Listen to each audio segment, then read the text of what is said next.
Վանաձորցի ամուսինները մոտ 10 տարի է բնակվում են Երևանում, բայց հաշվառված են Լոռու մարզում։ Հունիսի 7-ին չեն կարող ընտրություններին մասնակցելու նպատակով գնալ Վանաձոր, բայց լսել էին, որ ունեն հնարավորություն դիմել Միգրացիայի եւ քաղաքացիության ծառայության տարածքային ստորաբաժանում եւ ստանալ բնակության վայրին մոտ գտնվող ընտրատեղամասում քվեարկության իրավունք։ Ոչ թե էլեկտրոնային, այլ թղթային տարբերակով դիմում են ներկայացնում կենտրոն 1 անձնագրային բաժին։ Բնակության վայրը փոխեցինք, որովհետեւ մենք Վանաձոր ենք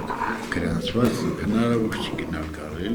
Ուզում եմ Երևանում ընտրություններին մասնակցեմ, չհասնեմ այնտեղ դրա համար։ Ընդամենը հաշվառման հասցե չեմ փոխում, ընդամենը ուզում եմ մասնակցեմ ընտրություններին։ Լոռի, Շիրակ, Սյունիք եւ այլն հիմնականում հեռավոր մարզերի բնակիչներն են, որ դիմում են տարածքային ստորաբաժանումներ ընտրություններին Երևանում մասնակցելու նպատակով։ Կենտրոն 1 անձնագրային բաժնի պետն ընդգծում է, քաղաքացիները տեղեկացված են այս նոր հնարավորությունից։ Ավելին, դեռ 1 ամիս առաջ արդեն հետաքրքրվել են, սակայն դիմել կարող են ապրիլի 23-ից մայիսի 26-ը ժամը 14-ն ընկած ժամանակահատվածում։ Մենք ընդունում ենք քաղաքացիներին, որոնք հատուկ ընտրությունների համար մոտենում են, տեղեկություններ են տրամադրում, դիմում են գրում լրացուցիչ ցուցակներում ընդգրկվելու համար դիմումը ներկայացնելուց հետո մենք մասնակիցները անձնագրային բաժանմունքների ներառում են բնակչության պետական ռեգիստրում տեղեկությունները։ Այնուհետ քաղաքացին ստանում է ծանուցում ընտրելու վայրի վերաբերյալ։ Նրա անունը եւս ընդգրկվում է բնակության վայրին մոտ գտնվող տեղամասի ցուցակում։ Համաձայն ընտրական օրենսգրքի կարգավորումների Միգրացիայի եւ քաղաքացիության ծառայությունը հրապարակել է նախնական ցուցակները։ Մայիսի 8-ի տվյալով ընտրողների ռեգիստրում ընդգրկված ընտրողների թիվը 2,482,872 է։ Սա եւս կարող է փոփոխվել, որովհետեւ մենք դեռ եւս մեկ անգամ պետք է ցուցակները թարմացնենք։ Դա լինելու է քվեարկության օրվան նախորդող 7 օր առաջ, այսինքն մայիսի վերջին օրը ըստ էության, եւ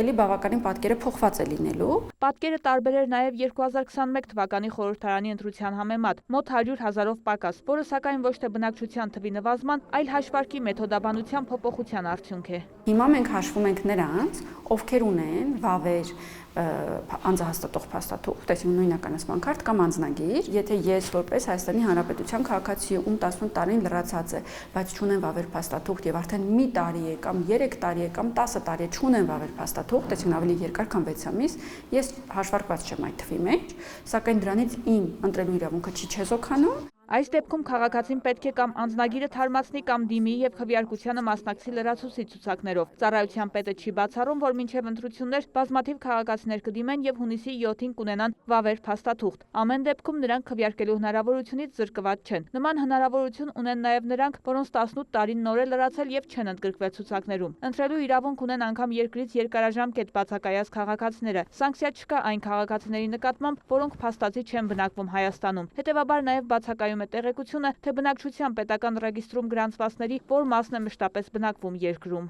Նման մոնիտորինգ ուղղակի չենք իրականացնում, քանի որ քվեարկության համար չկա ռեզիդենտության ցենզ, այսինքն նույնիսկ եթե ես տասնյակ տարիներով չեմ եղել Հայաստանի Հանրապետությունում, բայց պահպանել եմ իմ քաղաքացիությունը, այսինքն հատուկ չեմ դիմել եւ հատուկ չեմ դադարեցրել իմ քաղաքացիությունը, ապա կարող եմ ընտրել։ Մահացած անձանց անունները ընտրացուցակներից դուրս բերելու նպատակով ներքին գործերի նախարարի հրամանով իրականացվում է մոնիտորինգ։ Մենք փորձում ենք հնարավորինս մաքրել ցուցակները,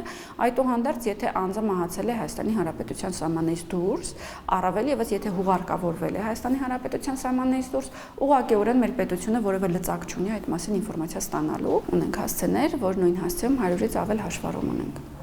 Եվ սա արդեն մեր ուշադրությունը իհարկե գրավում է։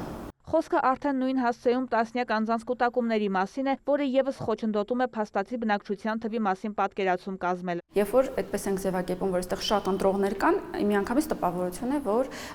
ընտրություններին մասնակցելու նկատառումներով այստեղ հաշվառում է իրականացվել։ Ես ուզում եմ կրկին շեշտադրել, որ հաշվառումով ոչ ընտրելու իրավունքը վերականգնվում է, ոչ ընտրելու իրավունքը չեզոքացվում։ Մենք ունենք տարբեր իրավիճակներ մեր երկրում, երբ անձին պետք է հաշվառում ինչ-որ հանրային ծառայությունից օգտվելու համար։ Օրենքը չի սահմանափակում նման գործողությունը, հետևաբար տարբեր պատճառներով կարող են լինել նման դեպքեր։ Իսկ ընտրություններին մասնակցելու համար, ինչպես նրանք, այնպես էլ օտարերկրացիները պետք է համապատասխանեն մեկ պայմանի՝ ունենան Հայաստանի Հանրապետության քաղաքացիություն։ Վարդուհի Արզումանյան, Ժիրայր Հաբետյան, լուրեր։